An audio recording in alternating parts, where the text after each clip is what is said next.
What's up, everyone? I didn't really do my hair that well. Kind of fucked up. But the main problem with my hair is my skull. I don't really like my skull shape. So I have to, kind of puff my hair up. Otherwise, my skull looks too small. What can you really do? But this morning for mukbang, we have a bowl of spinach, which after eating spinach, it really changed the smell of my pee like crazy. Like my pee smells crazy. I'm about to eat 8 clementines for breakfast. And in the past few days, I've been eating about one of these boxes a day of clementines. These are mostly water, so you're mostly peeing these out. Probably the volume, you're probably wondering how big are your shits if you're eating all these clementines. That's a huge shit. Not really. If you eat a bag of chips, that's like, those chips are like 1% water. These are like 85 or 90% water or something. I don't know. I think they're in the 80% water. So the volume of food you're eating, actually, when you eat 5 pounds of fruit, it's probably like as much as a bag of chips, or not even. Like it's pretty modest, And we're not at the level where we don't need toilet paper yet. I always say if you're raw vegan, your job will be to use toilet paper just to sterilize it for hospitals, because it's cleaner after it touches your butt, because you don't even need toilet paper. Animals in nature don't need toilet paper. And last night, I didn't drink enough water. Yesterday I didn't drink enough water, and therefore I had to brush my teeth. My fucking teeth were disgusting. Just gross. They smelled bad. There was plaque. Because I drank about 3 or 3.5 liters of water. Had I drank at least 5.5 or 6.5 or 7 liters of water, that skunk on my teeth wouldn't have been there. So I did put these in the fridge, which was kind of a mistake. Woo!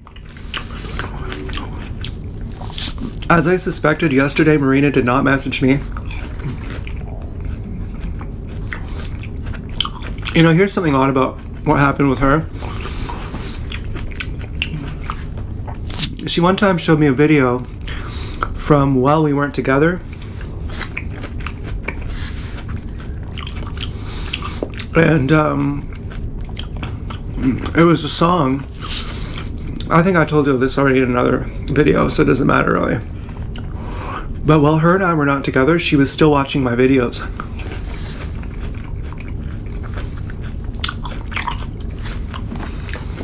Isn't that kind of weird?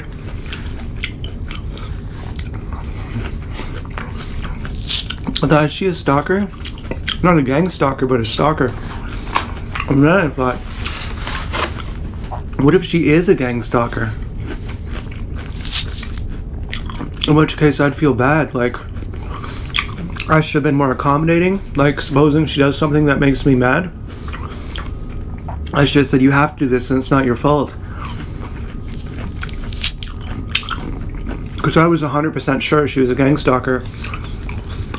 Like, I got these directed ads to, like, cut myself for, like, Gillette razors. Like, all these Gillette products. And she sent me a message saying I should shave using a sensitive Gillette razor. I was like, what are the odds of that? I told her that. So it makes me think you're a gang stalker because of this and that. And she explained some of it. Like I said, you called me Love, and Chelsea used to call me Love. And you showed me your handwriting, and I showed Chelsea my handwriting, and I feel like you're imitating Chelsea. And she's like, no, that's not the case. I just call lots of people Love. That's like a thing that people do. But when I said about the sensitive Gillette razor comment, she didn't even answer. And I wanted to say, go in your bathroom right now and show me that you actually have a sensitive Gillette razor. I want to see that you actually have that. But yeah, I've had some negative feelings. This morning, I had a sex dream last night. It was really weird. It was like really fucking weird. I don't think I busted, like in my dream I didn't bust. And this morning I watched some porn. I got like really horny kind of last night. I got like captivated by it. I was thinking of this one scene from a TV show actually, where this girl keeps a guy chained up. Then she has sex in front of him. And then she pees in front of him, presumably dumping out her cream pie in front of him too. And I was like, oh my god, this is so hot. And I felt like I had to jack off right away. And then I thought, well, I'm asking God's permission for a couple things here. And if I jack off, then I'm not asking God's permission anymore. And I'm tired enough that I want God's permission. So I was like, I'm not doing it. I really want to, but I'm not doing it.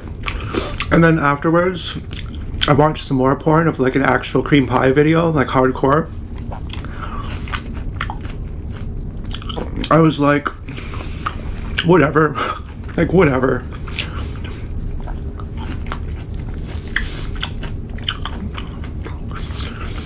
I was thinking too, like,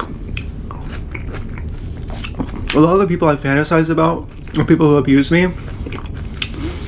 And I was like, what's even the point? Like, you have a baby with this person? Do I even like this person? I guess it comes down to love is blind. You fall in love, you don't even know what the love is.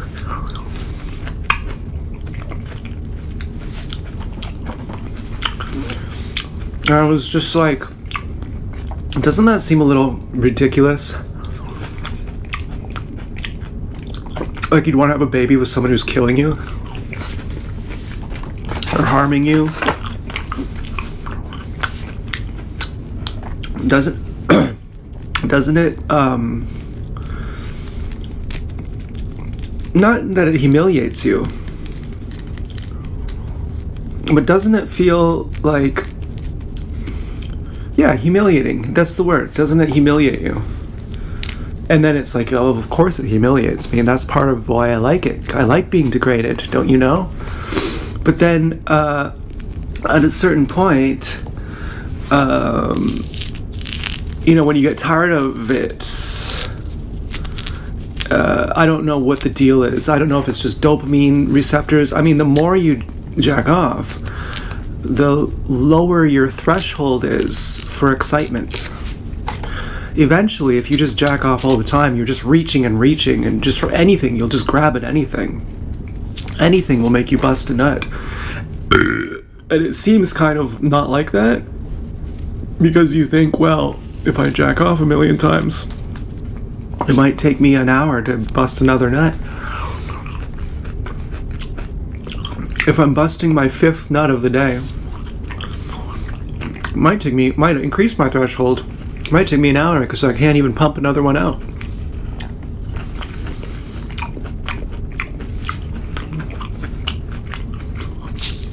But I think that's some kind of trick as well. I think in an ultimate sense, the more you refrain from spiking your dopamine, the more you have a higher threshold for what captivates you. Your executive control of yourself gets higher, or your fiendishness decreases. Like, I was watching a cream pie video, and I was just like, yeah, okay. Today's my 6th day raw vegan. My 6th day not jacking off. And it's getting easier. Like, porn is not that hypnotizing. I'm almost thinking, this is stupid. Like, this is fucking literal. This is retarded for real.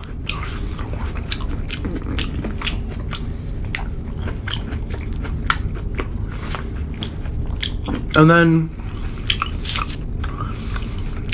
before Marita and I broke up, I had a feeling she was going to break up with me before she did.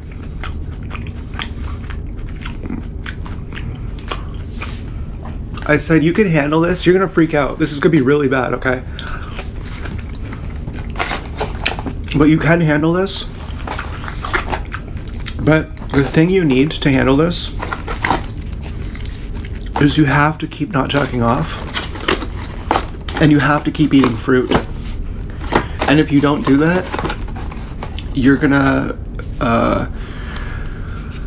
this is going to be very traumatic for you. It's going to be traumatic either way, but it's going to be like really traumatic. It's going to be like really fucking traumatic if you don't keep up your practices. And I kind of felt like I only had the guts to say the thing that broke us up because I was eating fruit and because I was not jacking off. I had wondered also, perhaps I'm manic. Perhaps I'm hypomanic because I'm eating fruit and I'm not jacking off. And I also thought, no, perhaps I'm actually getting much more intelligent now. And I am considering that she is rude. And I now have the guts to punish her and let her break up with me. And I think that's what a good boyfriend does. He'll give you a space sting if you need it.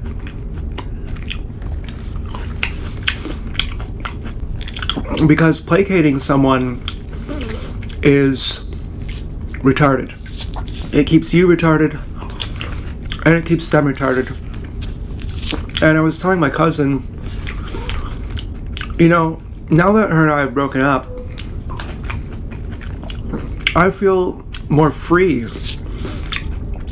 And it's not the freedom in the sense that she broke up with me because of that. She says, you just want to fuck other people, you don't love me. It's not like that. It's like, to be together, I was pretending that a whole bunch of stuff didn't even bother me.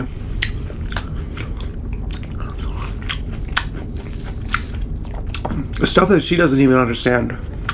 Like the things that I told her, in case she's watching, it's not like secrets. Like everything I was bothered by, I told her. But to her, she's just like, oh, that's not bothersome. That's your issue, not mine.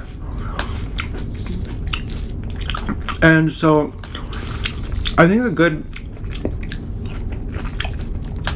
boyfriend will actually tell you what's up, whether you can understand it or not. Because in time, you might.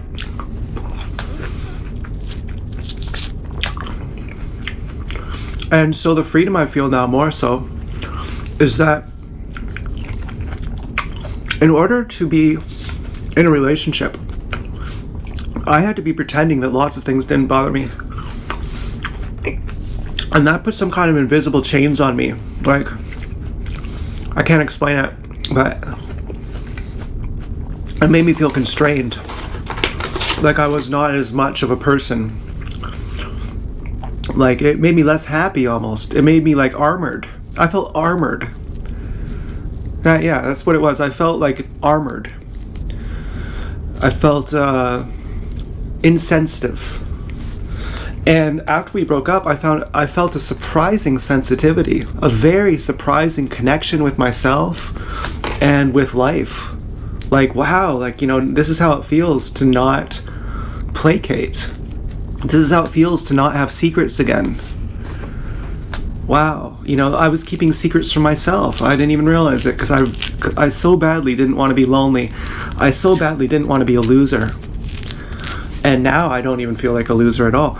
And I said to my cousin, if she doesn't come back to me, I love it. I'm happy. And if she does come back to me, I love it too. I'm happy. And my cousin was like, well, maybe she's rude, maybe she's not, but whatever. And I was like, maybe she's rude, maybe she's not. I just told you she's rude. Don't you believe me? But her boyfriend, like, I shouldn't even share this, but her boyfriend shoved her. And her boyfriend accused her of punching him in the face. He said, "You punched me in the face." And apparently, she doesn't remember that. Apparently it was while she was drunk. And I said, well, I choked my ex-girlfriend while we were having sex because I was angry at her and she cried. And I didn't mean to, I had repressed anger. And, we had choking as part of our sexual routine, but I took it too far. So I'm not judging you. But I also didn't side with her over her boyfriend. And then she said, "Yeah, I guess maybe Marina was rude to you, maybe not." So then I said, because it zanked me that she said that, because I thought she was just saying that because I didn't side with her over her boyfriend. I kept neutral. Her boyfriend got a hotel room, apparently, because he was afraid for her safety and his. And so I said, "Did he shove you after you allegedly hit him or before?"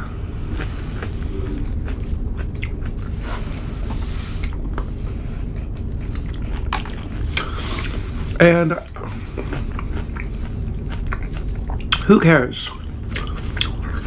Now, do I personally agree with her that maybe Marina wasn't rude at all?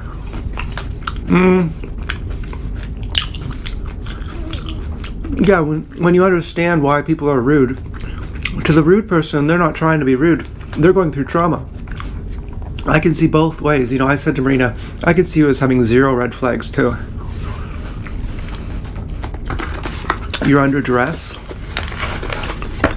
But then again, so am I. If your rudeness doesn't count as rudeness because you're under duress, my calling you rude doesn't count as calling you rude because I'm under duress too. My blaming you for being rude doesn't count because I'm also under duress.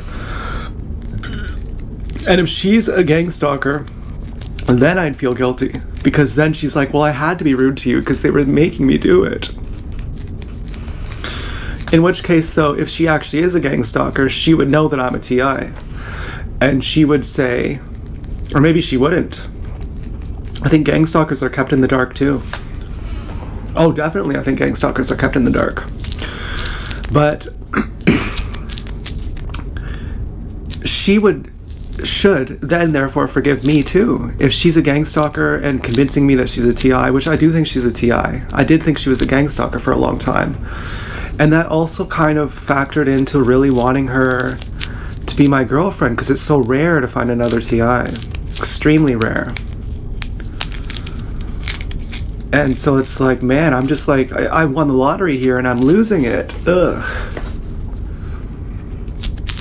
But I've had good relationships, I guess, throughout the past, But again, I'm pretty burnt out over here.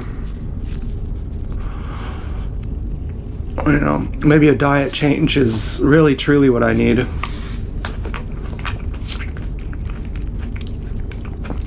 I know Osho ate a lot of fruit. He also ate chutney and bread. He drank orange juice.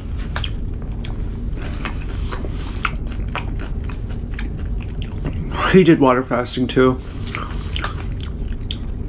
But I think his skull was bigger than mine.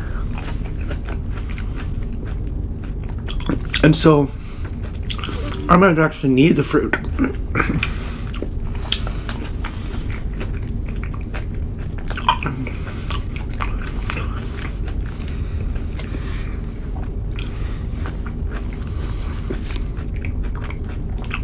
But I feel like I did Marina a service. I feel like I actually loved her more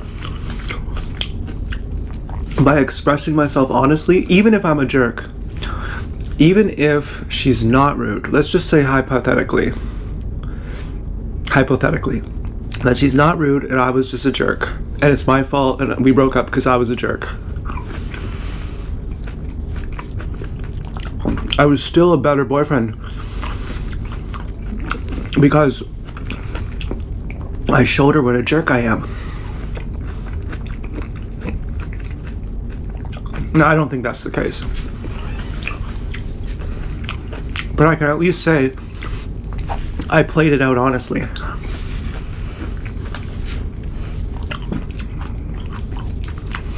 So maybe she watches my videos. Maybe she'll come back.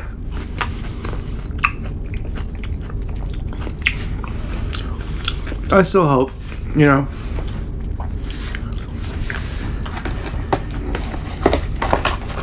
I still feel sad about it. There's still waves of heartbreak. You know, what could have been, what, you know, all those things go through my head. You know, negative thinking, hopeless thinking. It's all, everything sucks now, and my life sucks now without her, and oh my god, and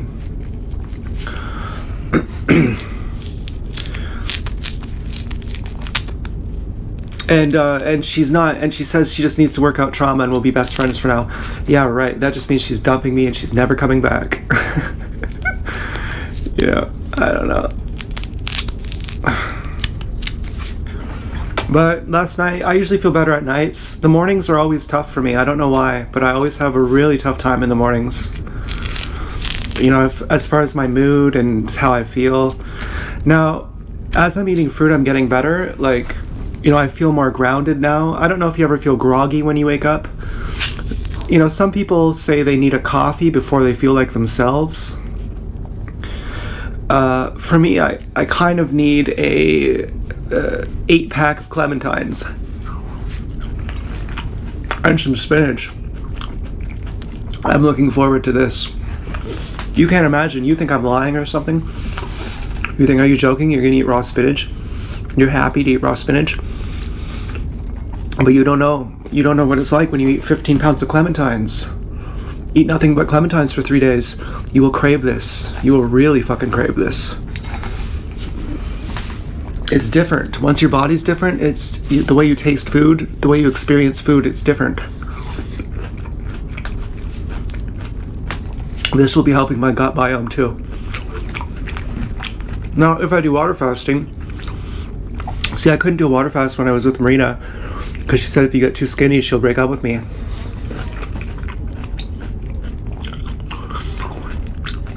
She also told me to shave my face.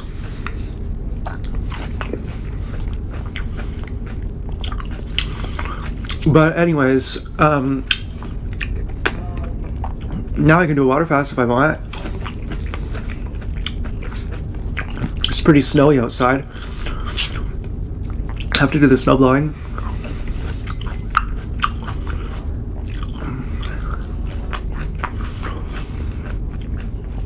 I feel more connected to God. I'm not angry. You know, I'm trusting. Ultimately, I think I feel happy, regardless what happens. Now, maybe I'm bluffing.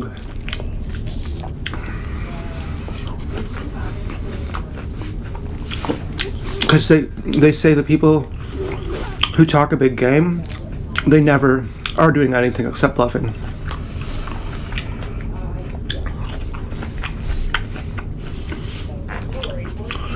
But I feel like I'm honest. Thanks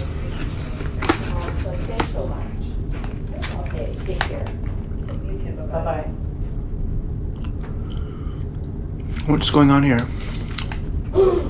There's some noises outside. I don't know how many clementines I've eaten, but I can't wait for the spinach. Oh my god, and clementines are so much better than apples. And I've been eating bananas too. You know, in the past 6 days I've eaten bananas, apples, clementines, and spinach. What I'd really like is some lettuce. Your gut biome doesn't really get better when you eat greens powders. What your gut biome likes is fiber. And if I do a water fast, basically the first 3 days will be very easy if I have a healthy gut biome going into it. River said that if you do a water fast while you are eating unhealthy, you start out your water fast with a bad gut biome. Think of it like the water fast as pulling weeds. And if you start with a good gut biome, think of it like watering a garden. And it's much easier. So technically, scientifically speaking, I do think water fasting is where it's at. The last time I did my 9-day water fast, I did LSD. And I asked ChatGPT, I said, when I was water fasting on LSD, it wasn't as good as once I started eating. Why? ChatGPT said your body needs amino acids that you're not getting while you're water fasting to help potentiate the acid trip. I said, I really want to feel like I'm on acid all the time. I know it's impossible, but the thing I like about it so much is my improved insight and my improved intelligence. Can I ever get that just by maxing out my diet? It said you can get 50 to 75% of it by maxing out your diet. That would be pretty cool. I'm already feeling it. I mean, I'm only 6 days in. I also said, what if I can get even more than 100% of it? For example, what if my diet is so bad that my baseline is level 2 and LSD brings me up to level 6? But then if I get healthy, my baseline will go up to level 10 and LSD would bring me up to level 15. And so just by getting to level 10, I'll already be higher than what I would normally be when I take LSD. It seems to make sense. I didn't really understand the answer River gave me to that. But River says that it will take 6 months for me to reset my brain to normal, which has never been in my life. I've always been, assuming you want to believe that because of my tiny skull, and believe me, I've looked into going to Korea to get a cranioplasty.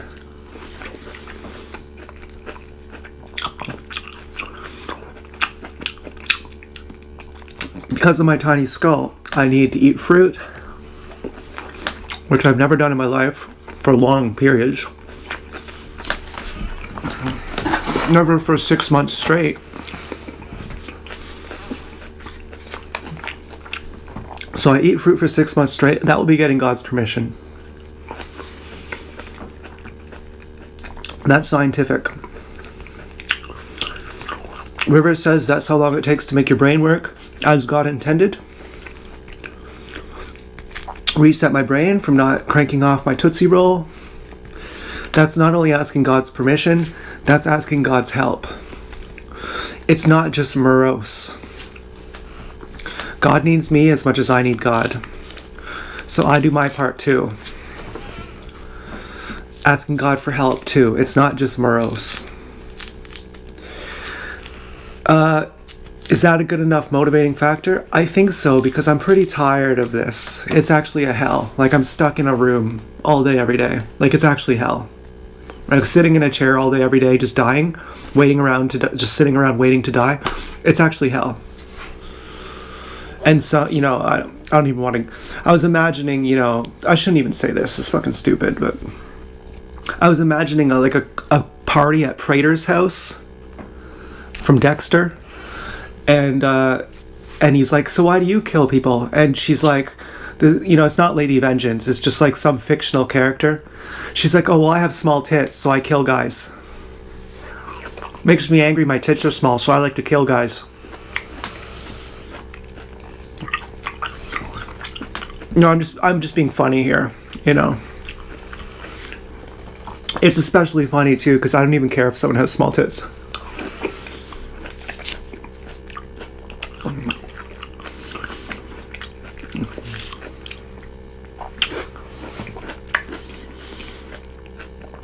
But it's not that bad too. I mean, I did just have an amazing relationship with Marina. And, you know, you could look at that both ways. You could say, well, you loved and you lost, and maybe she'll come back to you, maybe she won't. But let's just assume, for the sake of hypothesis, that she won't come back to you. We'll say it's really sad. Well, you can also look at that as a good thing too. You know, you may have given her a good space thing that helps her be a better person. Maybe she trusts you. Maybe she'll say, you know what, I actually was rude to him a bunch of times, and now that we don't have the same dynamic, I can see it. Maybe she's being honest. Maybe she actually has trauma that she needs to work through, and once she does, then she'll come back to me. But let's just say, for the sake of hypothesis, because both possibilities are hypothesis, when she doesn't come back to me, is it even a sad thing? Well, not necessarily. You could say, well, you just had a relationship. That's great. That proves you can. Doesn't it make you feel cool? She's really hot. You just had a really hot girl tell you that she'd have a baby with you. Isn't that cool? Doesn't that validate you? It's not about validation, but I mean, doesn't that make you feel warm inside? Yeah. Now, the negative voice, of course, says, and she was like winning the lottery, and I can never expect to win the lottery twice.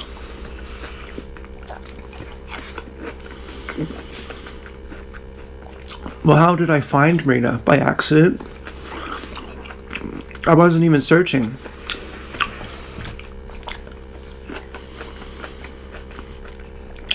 I stopped going on dating sites. Of course, if I go on a dating site, it's only going to be a gang stalker. But Sub-Zero was a gang stalker.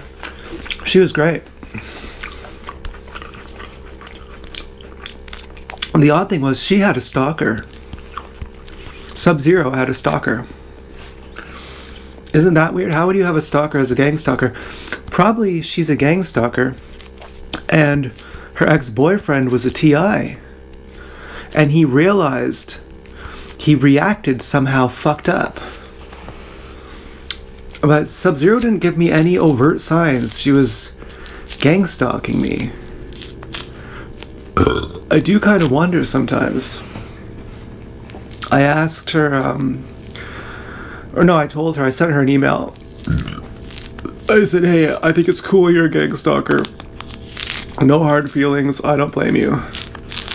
It'd be really interesting if she wasn't a gang stalker, you know. I think sometimes a gang stalker can act pretty normal. Like, I think Lauren's girlfriend is a gang stalker. She's a raw vegan. You know, I think my doctor was a gang stalker too. Different qualities of gang stalkers. You know, John Wayne Gacy was a gang stalker. Just because you're a gang stalker doesn't mean you're John Wayne Gacy. You know, your job could just be to keep tabs on someone.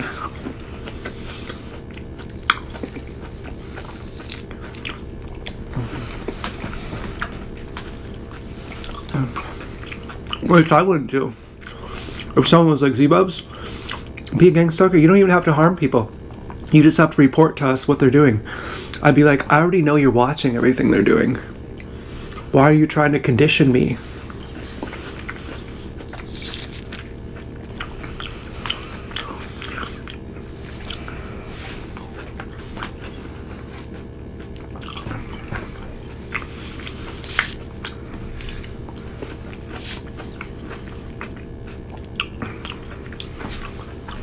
But would I go on a dating site? I don't think so. I think I'd rather actually just try to get right with God. See what happens then. I would just want to be a stripper. If I wanted to meet women, I'd actually just want to be a stripper.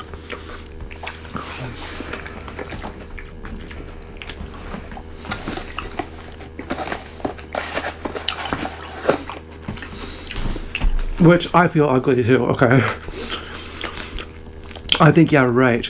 Now, you know, you say Z-Bubs, you couldn't be a stripper, you're fucking crazy. You know, I go to the strip club, I see ugly girls there. Okay, if I'm ugly, which sometimes I think it's not an if, it's I am ugly. I see ugly girls at the strip club. They don't make much money. Okay, they don't make money, or like sometimes, you know, but sometimes I see hot girls too, and they're just standing there and no one's talking to them too. You know, the really hot ones, they don't approach you. They just wait there. They just sit there on their phone.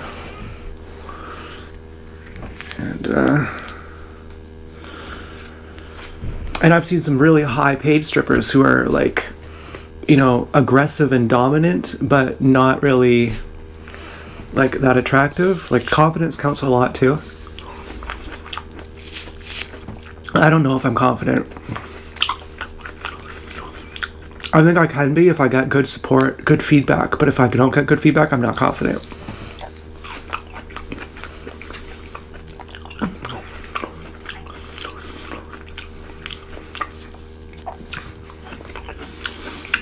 So this is going to be my last Clementine.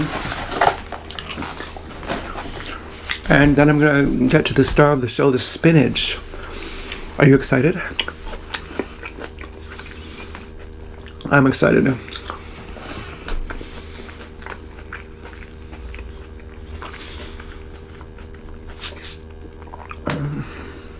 I also lost a subscriber. I wondered, is it Marina?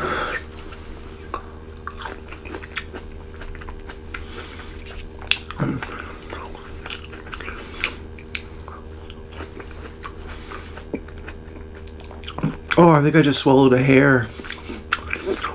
Apparently it's bad to swallow a hair. It's dangerous. It doesn't move through your guts. It gets stuck. And apparently it can cause like a clump of hair or something. It grows hair. There's a real condition where there's hair growing inside your stomach. You're not supposed to swallow hair.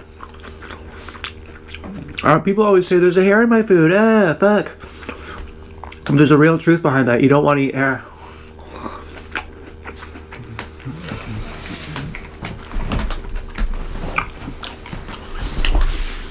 So I'm not wearing my foreskin restoration device.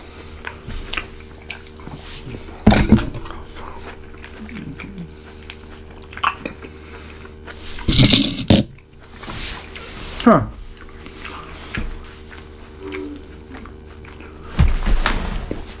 Oh yeah, here it is.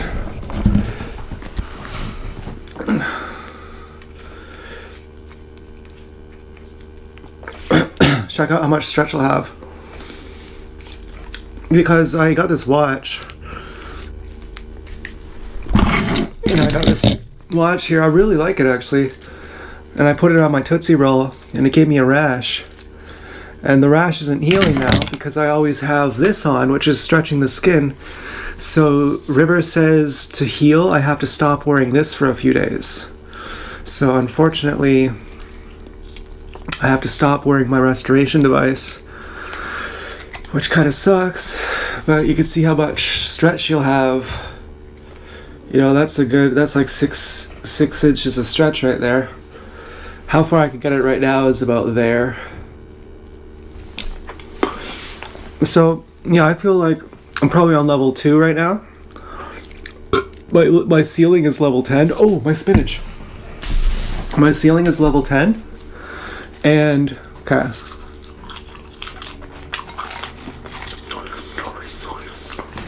And I'm already I can already notice how much better I'm getting just from 1 week of healthy living. So I can already see the trajectory of where I'll be in 6 months.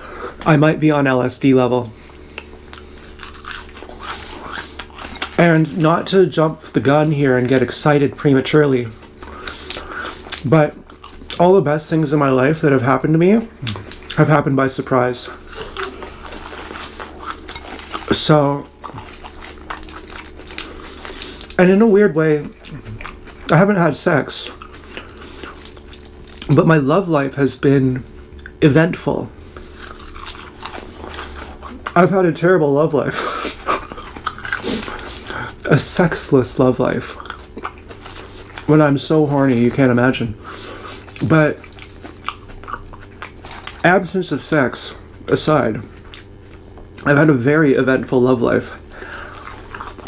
It's never been boring. I can tell you that. I feel in the middle of a lot of affairs.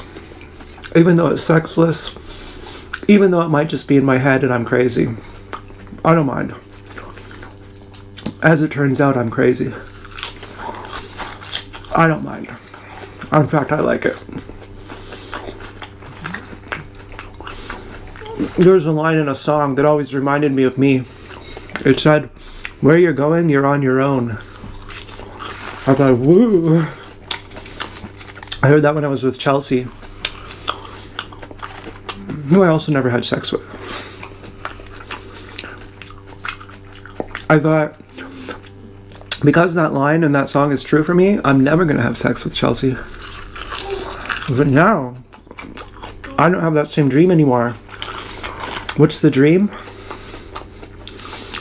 It was living in the snow in a cottage out in the middle of nowhere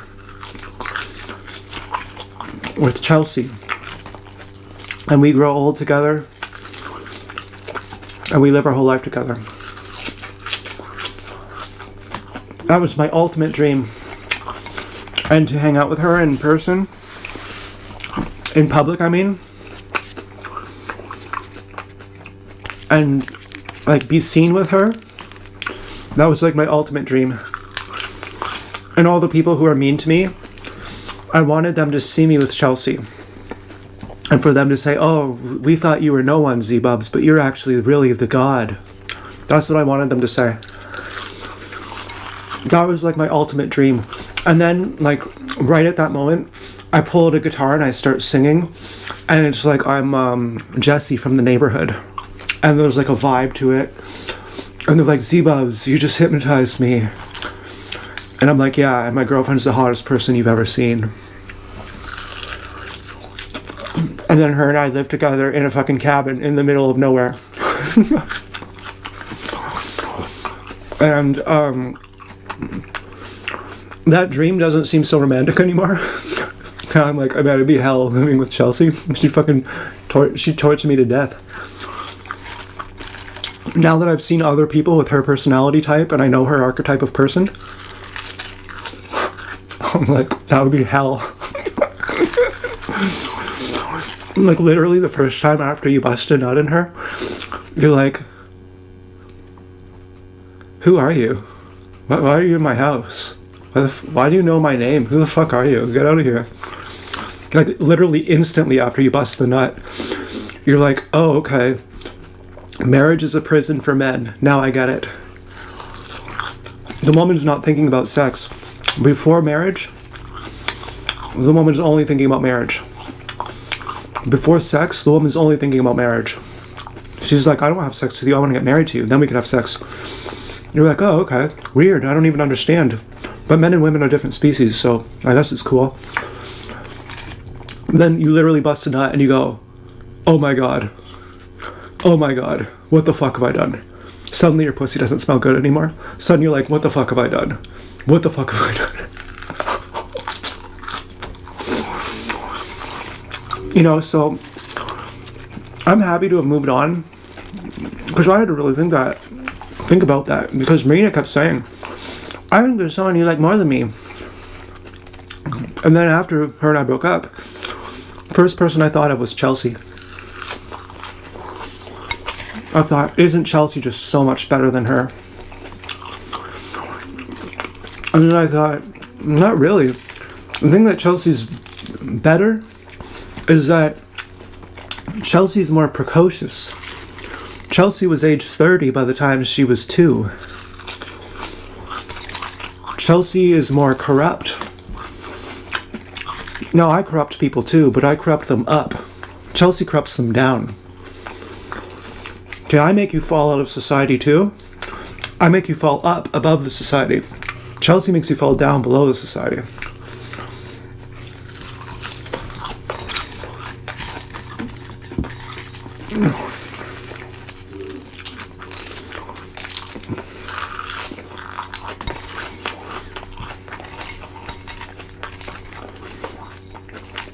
Chelsea understands things more about how the world works. She understands. Chelsea's not innocent. So Chelsea seems smarter because she's not innocent. Do you understand how that works?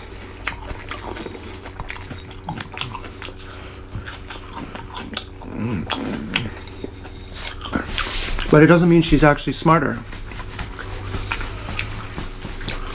It just means she's a criminal. She's more of a criminal. And she's more manipulative. She's more cunning. Which appears like intelligence, but it's not. So you feel like, oh, Chelsea knows better. It's more safe to align with Chelsea. As someone who's been abused and betrayed and outcast, it feels like power is an aphrodisiac because you'd like to align yourself with someone who's very powerful, which makes you think that you're in love. Chelsea's very powerful. She understands how the world works. So therefore, Chelsea comprehends me more. Chelsea is more mature. She understands things better. So therefore, I like her more than Marina. That's what I thought. But then as I was thinking about this, I was like, I don't think so. I think I've moved beyond Chelsea. And hopefully I haven't moved beyond Marina, but maybe I have. Maybe Marina and I are still... I don't want to say together. I was going to say, maybe I gave Marina a thorough spacing, and now Marina is working through her traumatic issues because my spacing triggered her traumatic issues in a healthy way with boundaries where I'm not pushing for Marina. I'm not going to talk to Marina out of respect. She knows I love her. I'm not going to be like, hey, Marina, please, come on, come back. I'm not going to do that. If she doesn't talk to me, I'm not going to talk to her again. I've said everything I have. But maybe I've given her a thorough spacing, and that's going to trigger her issues, and she's not lying. And she said she has to work through her issues and we'll be friends for now, which means let's not talk for now. And then she'll work through it and she'll come back. Maybe she'll be watching my videos like a stalker, which I would appreciate. And then, but I'm not making videos for her anymore. And which also I would appreciate that she knows that she feels that she sees that I'm happy with or without her, which will make her trust me more and fall in love with me more. And work through her issues and then come back to me. That could be cool. Same with, anyone. For some people, I don't think it's going to happen. For Marina, it might. For Chelsea, I don't think so. I think Chelsea is gone. I think Chelsea's gone. Chelsea's not coming back. She's like, I'm on the dark side now. I'm not coming back. She's like one of those. She's like, I am on the dark side, just so you know. And I'm like, okay, well, that's cool. I'm moving on. I'm going to be with God now, actually, Chelsea. So, and I'm going to be with Todd. I don't mean that in the morose way. Todd is a vibe. Todd is an energy. Okay, well, thanks for watching. Goodbye.